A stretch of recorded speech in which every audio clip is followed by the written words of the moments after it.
This is the Doctor continuing the Battle Brothers Gladiators playthrough. In the last video, we used our recruiter to screen for new recruits. And lo and behold, we found a hunter that is better than our current hunter. Not necessarily by that much, if you think about it. But his resolve is quite a bit better. You know, let me strip so we can compare properly. Alright, so I stripped both of my hunters so that we can properly compare them. Keep in mind that this my starting hunter had whatchamacallit, a lot more levels, of course, so you know it's not quite exactly fair comparison. Well, no, we know Kurt here, unfortunately he low-row starting range skill. If this were higher, he would be so much better.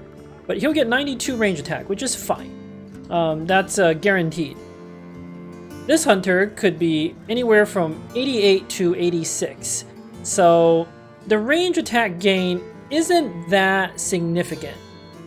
In terms of melee attack, this hunter is guaranteed to be 79, whereas you are going to be probably 70 something. Well, you have a +3 here, so you could get up to 82. That's not likely. You're probably being 75, so a little worse melee attack, probably.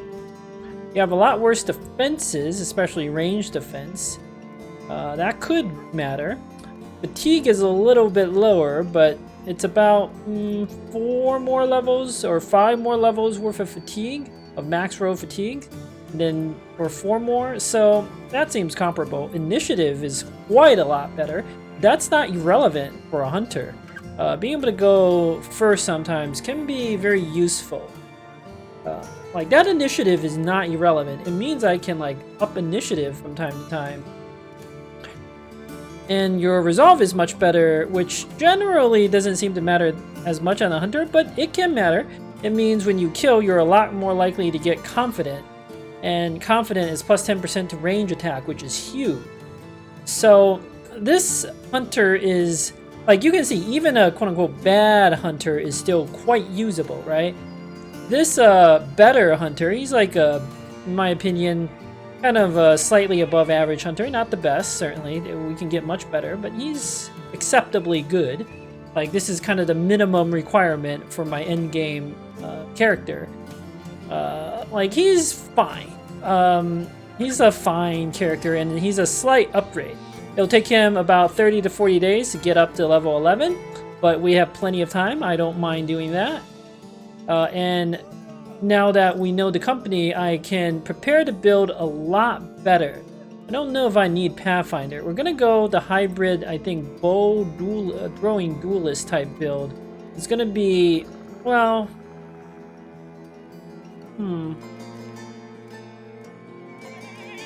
he doesn't have to be a bowman. He can be a throwing spec slash polearms type character with quick hands. There's a lot of value in something like that. Like that can, it can wreck Barbarian Chosen. It can be decent against goblins. There's potential here. You might not be a bowman, you might just be a throwing spec, and we might be able to skip fast adaptation on you if you're just gonna be a throwing spec. I haven't decided yet. So anyway, with all that being done, let's get rid of my old hunter. Thank you for your service. I'll pay you your money. You did a good job for us.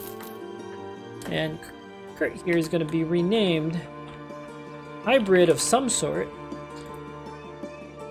Let's up your hit points for your first level. Alright. And since you're pretty bad right now, we'll give you the old crossbow so you can do something. Some helmets, and maybe a pike in the pocket with a dagger, and a doggy. Alright, now I'm going to keep hiring more people because this recruiter is so fun. Let's see what the deal is with this killer on the run. He's cheap. And he's, wow, look at that initiative. Damn, I never realized these guys had such good initiative. But we got better characters than you, buddy. So, and your resolve seems quite terrible. Bye-bye, buddy. Let's hire this militia. You're real cheap. Now, this is interesting. I was kind of looking for another hybrid. This is very interesting.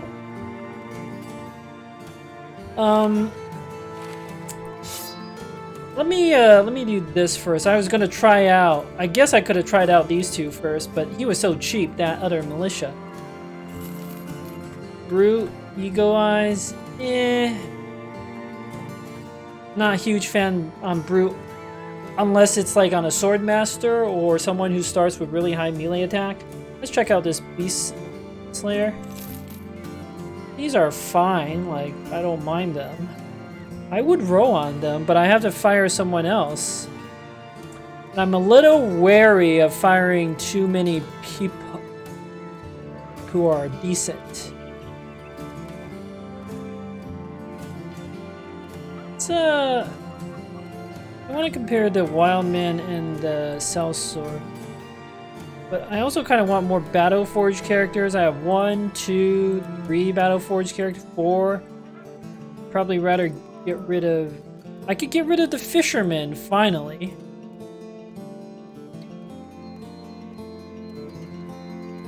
Because you are basically a better version of the Fisherman. Like, you're basically a better version, yeah. So if I'm going to sacrifice anyone, it'd be the Sellsword, right? Huh. A Sellsword as a quote-unquote martyr's disposable build? That's weird. But stranger things have happened.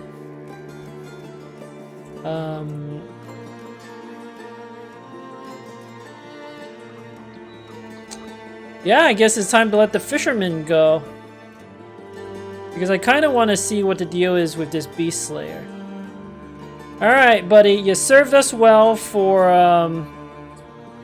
34 days. But it's time for you to go too. Let's check out this Beast Slayer.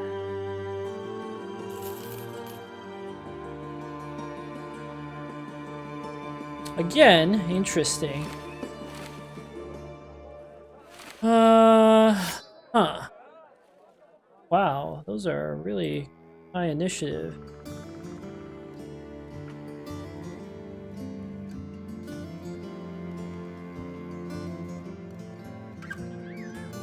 Huh. Well, you're better than that Fisherman, that's for sure. So if we're talking about disposable guys, you're just like objectively a better disposable guy. Yeah, I'm not gonna hire this militia. I think we can do better. Interesting questions. Wow. I gotta think about this some more.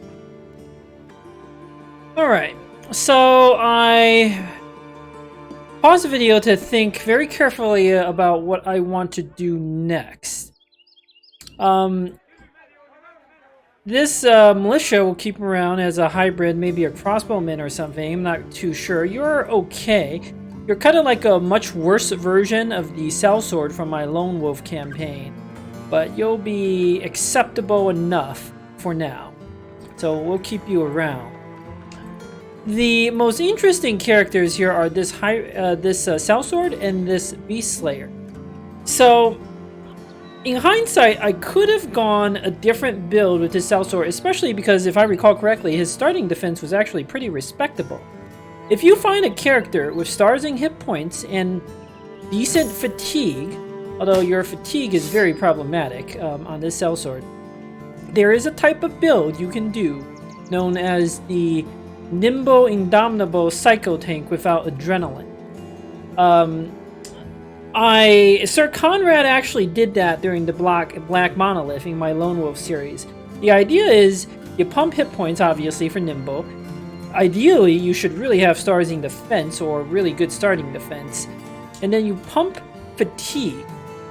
And you have decent initiative.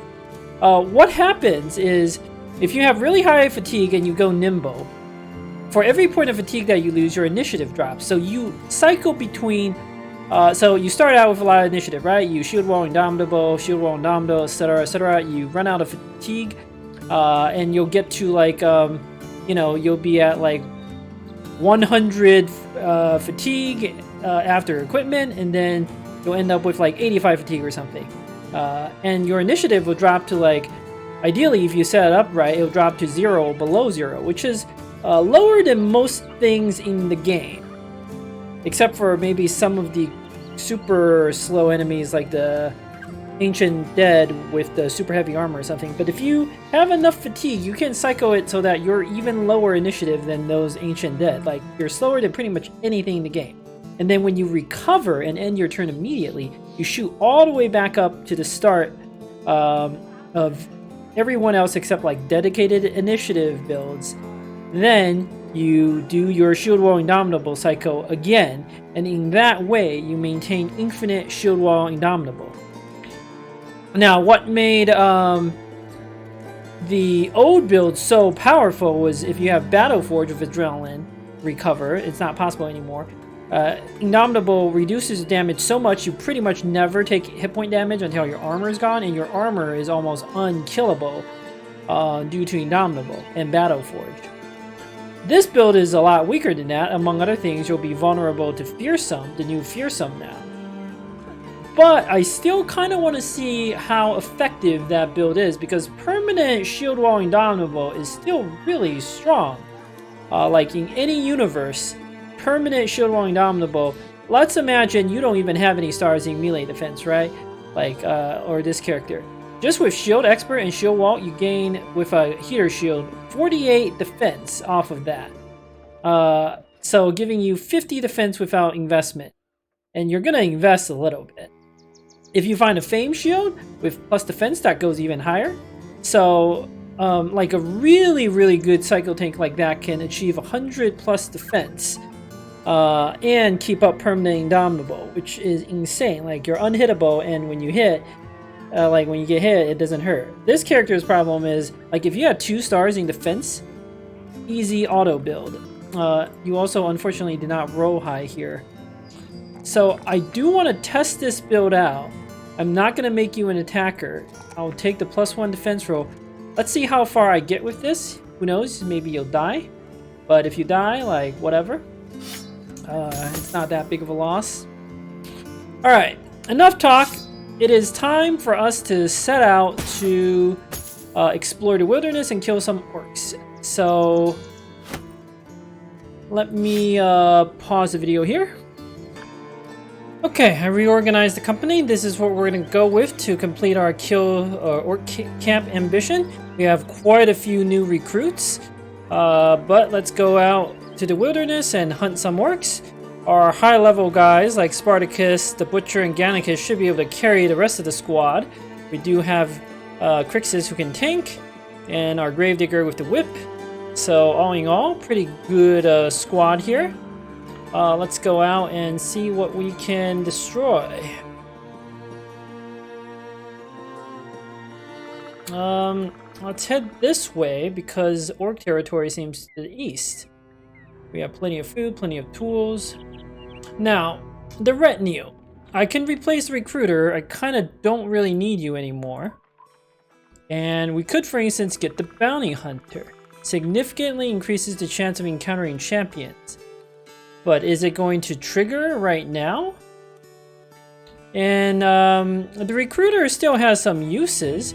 The other thing is, I am actually slightly worried about fighting champions. They're supposed to be really tough. I've never actually fought one. But they're supposed to be really tough. And yeah, I don't know if all these new guys can actually effectively deal with one. Maybe if I can get my Battle Forge tank up with like better armor. I think we can beat champions, and I want their famed items, but I also kind of want to keep the recruiter around until at least I get to Hell Hovel. Because there could be like Hedge Knights and Sword Masters who I still want.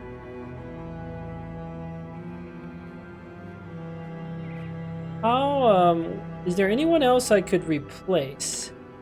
I don't want to replace the drill sergeant. I obviously want the experience. I'm not replacing the lookout or scout, too important. This is the only one to replace, and you don't do anything right now. Whereas the famed items could dictate what sort of builds I go. You know what? Let's go with the bounty hunter. I think the recruiter, we got value out of him. Mostly for the more recruits. The cheaper triage was actually pretty fun and nice to use. Alright.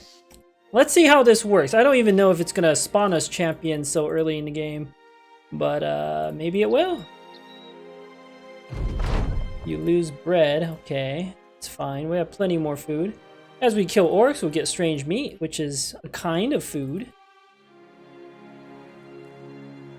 Okay. We need to burn down 4 orc camps for our ambition. Surely we'll find some orcs out here to slaughter. Come on. I'm gonna explore this swamp. The Kraken could be here. Okay, maybe not. Come on. Alright, let's go to this mountain, see what we see.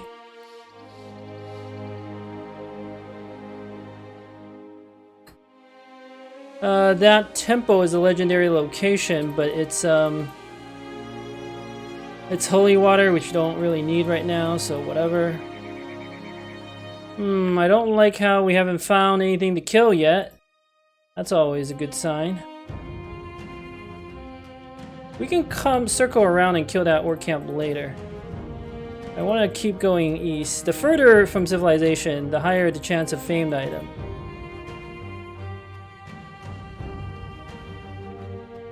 Could be some orcs in this forest.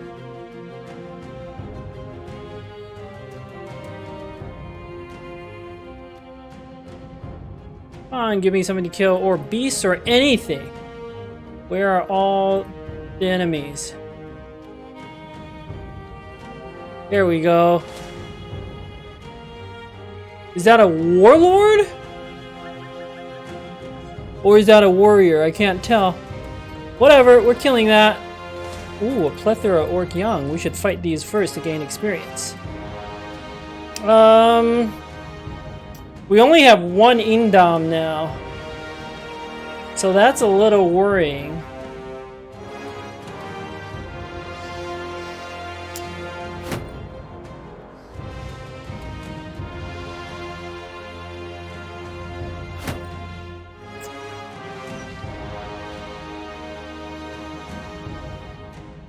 Can anyone else learn Indom? Besides Spartacus, who I don't want to do that. The spear guy.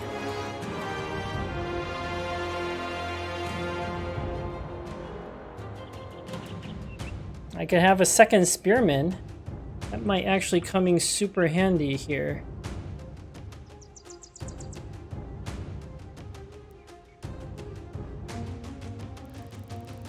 Plethora of orc young.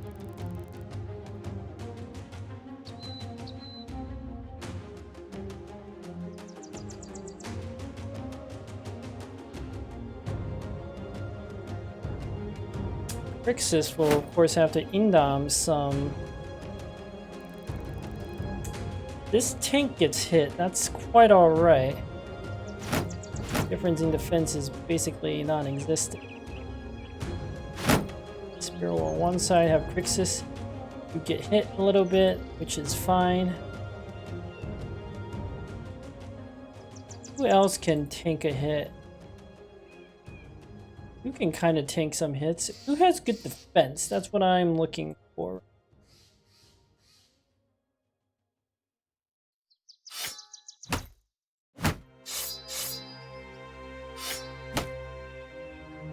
.42 defense, that's very respectable. That's actually significantly better than a lot of my other characters. Even better than the dedicated tank. This is why sellswords are good, man. I could give you shield mastery for an even bigger boost. Could just tank for us, but like if you die, it's no real tragedy.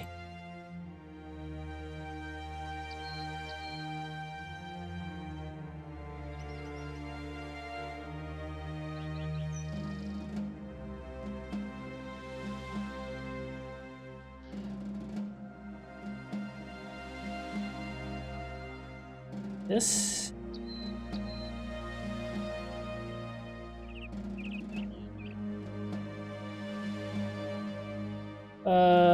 Spartacus should use just a regular sword. Well, slightly better against armor. Or the mace. The mace is not bad. Against the orc warriors, you're probably gonna have to use the skull hammer, but not against these guns.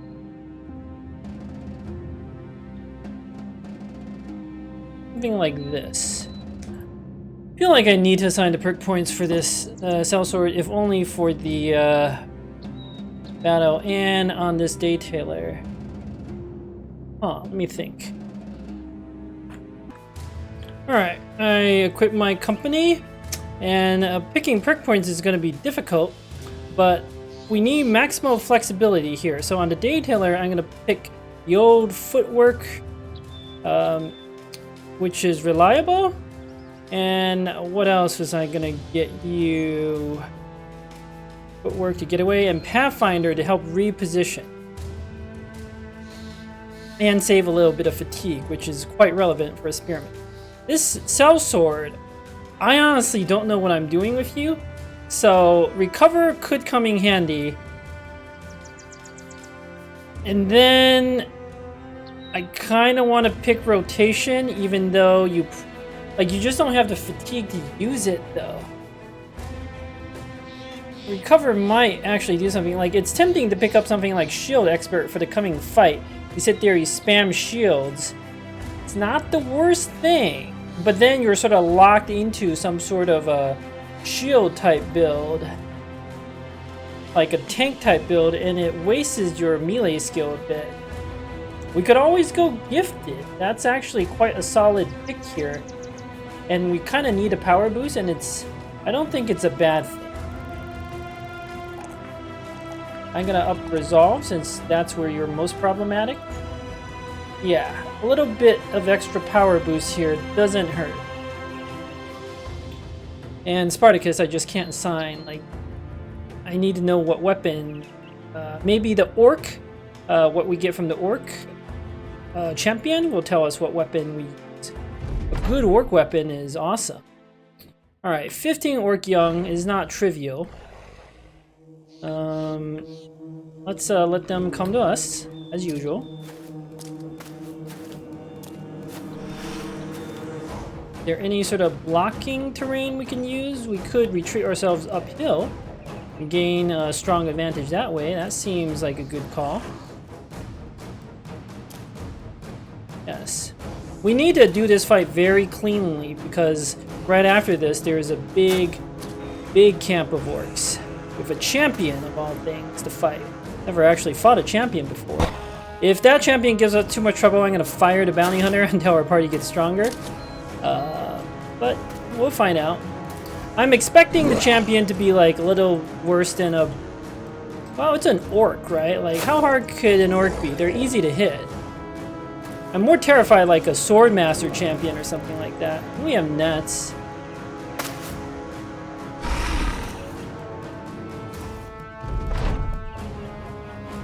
Alright, I'm gonna pause as the orcs repositioned. Alright, I forgot to restart the recording. I'm just showing the position. This is a pretty trivial battle, right? We forced them into some choke points. Then should be pretty easy from here. So I don't really see the point in recording this. Oh, nice little fight. We took one bit of damage on Crixus' helmet, but otherwise is a lot of EXP. Now we go fight the champion. Let me reorganize the company. Okay, it's time to do some level ups. This wild man, fatigue. Everything else is a min row except for a hit point. In a way, I don't really need more hit points, but it's better than anything else I got. And yeah, like a little more hit points can't necessarily hurt. Quick hands is just so useful. Let's take that on a pikeman because you can quick hands between the sword and the pike for maximum shenanigan. I made sure my sergeant had the good armor here. So you have lots of fatigue to net and whip as needed. The militia leveled up. Good. Take the max to resolve. We do need some resolve on. And we'll go, not student, but Colossus, because I'm worried about this next fight. And you're going to go nimble eventually, so Colossus will be useful. Beast Slayer, +3 defense. That's phenomenal. That's exactly what we're looking for. Let's go Colossus with you as well. Salsaur up front, you're semi-expendable. Really wish you had Nimble. I feel so much better if you had Nimble, but gonna have to do. I'm actually gonna give you the Kite Shield and give we should have the Heater Shield. Give the Heater Shield to the Spearman because I expect the Orcs to try to break your shield. These shields are a little harder to break. Sword is fine. Her fatigue isn't great, but it's gonna have to be enough. My Lumberjack and my Crixus can both... I gave him the Fallen Hero armor. He just needs the Indomitable 1, maybe 2 rounds. After that, he can perma shield wall, thanks to Iron Lungs. Iron Lungs pretty good. Next, I was waiting for the optimal Nimble gear before applying the 2 bone platings, but against this serious of a fight, I have to do it. So we'll just apply it to these basic mail shirts, basic gear, that's fine. This could, like, 1 hit is a big deal against some of these orc weapons. Let's see, what else was I going to do? I assigned perk points on everyone except Spartacus, who, again, we need to know what weapon you get. He does have the hammer. The undead trinket is not going to do anything, whereas the dog might actually do something. And we will give him a dog from, I think, my sellsword, who is very unlikely to be able to use it. But you can have the undead trinket. Yeah, the dog could actually do something because you could hit and potentially dog. Dogs are, of course, very expendable in this fight. You have quick hands and a nut. I am actually a little... Yeah, the sergeant, I think, needs 2 nets. Who else has the space for a net? Beast Slayer, I think. Nobody else has...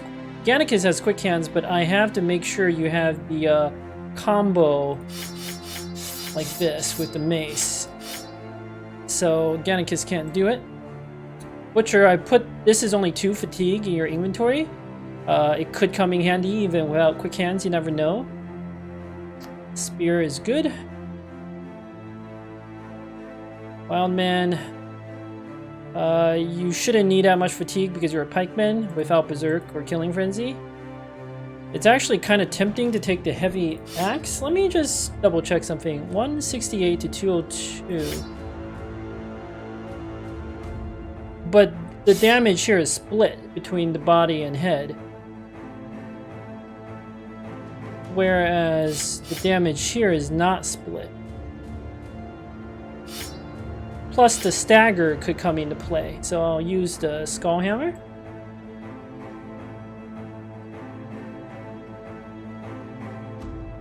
Yeah, the Skull Hammer is much better than this mace, right? 80 to 100, much better. 50% better armor damage. That's big. So, I've never fought a champion before. I have no idea how hard they are. Let's find out. This is going to be one hell of a battle in the next video. Thank you for watching. Until next time.